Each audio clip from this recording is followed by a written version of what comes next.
இன்றைக்கி நம்ம வீடியோஸ்லாம் பார்த்துட்டு குன்றத்தூர் ஜி ஸ்கொயர் இன்ஃபினிட்டிலேருந்து ஒரு கஸ்டமர் கால் பண்ணியிருந்தாங்க. சார் எனக்கு வந்து ரொம்ப ஹாட்னஸாக இருக்கிற மாதிரி இருக்குது, எனக்கு வந்து செக் பண்ணி கொடுங்க. நம்ம டேரெக்டாக சைட்டுக்கு வந்து செக் பண்ணோம். இந்த மாதிரி வந்து டேங்க்கில் வெள்ளை வெள்ளையாக வருது, ப்ளஸ் வந்து டேம்ப்பு எல்லாமே வந்து வெள்ளை வெள்ளையாக படியுது சார். தண்ணி வந்து ரொம்ப அழுக்கு, வாஷிங் மிஷின்லாம் படிகிற மாதிரி இருக்குன்னாங்க. அதனால் நம்ம என்ன பண்ண போகிறோம்னா, இப்போ கஸ்டமருக்கு வந்து சாண்ட் ஃபில்டரும் சாஃப்ட்னரும் நம்ம ஃபிட் பண்ண போகிறோம்.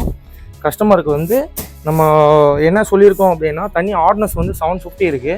நம்ம அதை கஸ்டமருக்கு வந்து கிளியர் பண்ணி கொடுக்குறோன்னு இருக்கோம். ப்ளஸ் என்னென்னா, இதுதான் போர் லைனு. இதுலேருந்து இங்கே ஏறுற வழில வந்து கொஞ்சம் லைட்டாக வந்து மணலும் வருது, ப்ளஸ் வந்து ஒரு டஸ்ட்டும் வருது. அதனால் வந்து நம்ம வந்து இதை வந்து சாண்ட் ஃபில்டராக போட்டுட்டு, ஃபஸ்ட்டு இன்லெட் இதுதான் சாண்ட் ஃபில்டர் போட்டுட்டு, இதுலேருந்து அவுட்புட் வந்து நம்ம சாஃப்ட்னர் கொடுக்க போகிறோம். இதில் என்ன ப்ராடக்ட் யூஸ் பண்ண போகிறோம்னா, ரெண்டுத்துக்குமே நம்ம வந்து டாடா வெசல் தான் யூஸ் பண்ணுறோம். ப்ளஸ் வந்து ஓஆர்ஜி ஃபுல்லி ஆட்டோமேட்டிக் வந்து சாஃப்ட்னர் வால்வு, ப்ளஸ் வந்து இது பிரெயின் டேங்க்கு. இந்த வழியாக தான் நமக்கு சால்ட்டு சக்கிங்கும் பண்ணோம். இது வழியாக தான் நமக்கு சால்ட்டுக்கு ரீஃபில் பண்ணுறதும் பிரெயின் ரீஃபிலும் ஆகும்.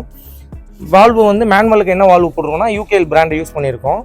இதுதான் இதோட ப்ராடக்ட்டு. அது போக நம்ம என்னென்னா, கோக்னட் ஷெல் வந்து carbon, plus silex, MnO2, green sand. இது என்னென்னா, இந்த குன்றத்தூரில் வந்து அயன் வந்து சில டைம் வந்து வருதுன்னு சொன்னாங்க. அதனால் ஒரு 8 kg வந்து நம்ம DMI 65 இதில் ஆட் பண்ணுறோம். அது போக வந்து ரெசின் வந்து 225 NA வந்து யூஸ் பண்ணுறோம், அயன் எக்ஸ்சேஞ்சு. அந்த ரெசின் வந்து நமக்கு 800லேருந்து 1200 வரைக்கும் நமக்கு வந்து சப்போர்ட்டபுளாக இருக்கும். கஸ்டமருக்கு பிஃபோர் ஆஃப்டர் எல்லாமே நம்ம ரிசல்ட் காட்டுவோம். ஃபுல் வீடியோ இதில் காட்டுறேன், இன்ஸ்டலேஷன் பண்ணிவிட்டு பாருங்கள். ப்ளம்பிங் ஒர்க் எல்லாமே கம்ப்ளீட் பண்ணியாச்சு. இது என்னென்னா, நமக்கு ஏறுற லைன் இதுலேருந்து நம்ம பைபாஸ் வால்வு கொடுத்து ஃபஸ்ட்டு வந்து சாண்ட் ஃபில்ட்ரு போட்டிருக்கோம். எதுக்கு நம்ம சாண்ட் ஃபில்ட்ரு போட்டிருக்கோம் அப்படின்னா, சாண்ட் ஃபில்ட்ரு என்னென்னா, கஸ்டமருக்கு வந்து போர்லேருந்து வரும்போது தண்ணியில் மணலும் ப்ளஸ் வந்து டஸ்ட்டும் வருது. அதனால் நம்ம சாண்ட் ஃபில்ட்ரு போட்டு அதோட அவுட்புட்டை வந்து நம்ம சாஃப்ட்னர் கொடுத்துருக்கோம். சாஃப்ட்னர் வந்து ஃபுல்லி ஆட்டோமேட்டிக்கு. கஸ்டமருக்கு வந்து பிஃபோர் ஆஃப்டர் ரிசல்ட்டுமே நம்ம எடுத்து கொடுத்தாச்சு. ஹார்ட்னஸ் வந்து 800 இருந்தது. நம்ம கஸ்டமருக்கு 100லேருந்து 50க்குள்ளே வர்ற மாதிரி நம்ம ரிசல்ட்டுமே எடுத்து கொடுத்தாச்சு. இது வந்து பிரெயின் டேங்க்கு. இது வந்து ஆட்டோமேட்டிக்காகவே பிரெயின் டேங்க் அப்படின்னா, நம்ம சால்ட் இதில் வந்து 25 kg போட்டால் போதும், ஆட்டோமேட்டிக்காகவே இது டேக் இன் பண்ணிக்கும். அதுக்கப்புறம் ஃபில்லிங்கும் இதே பண்ணிக்கும் வாட்டரை. நம்ம சால்ட் மட்டும் 25 kg போட்டால் போதும், நார்மல் சால்ட்டு. இதோட ரேட் எவ்வளோ வரும், சால்ட்டோட ரேட்னா 250 rupees வரும்.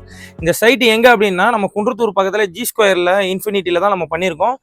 குன்றத்தூரில் சரௌண்டிங்கில் இது நம்ம பண்ணியிருக்கோம். இந்த மாதிரி ப்ராடக்ட், இந்த மாதிரி சர்வீஸ் உங்களுக்கு எதாவது தேவைன்னா கீழே இருக்க நம்பரை கான்டாக்ட் பண்ணுங்கள். தேங்க்யூ ஃபார் வாட்சிங்.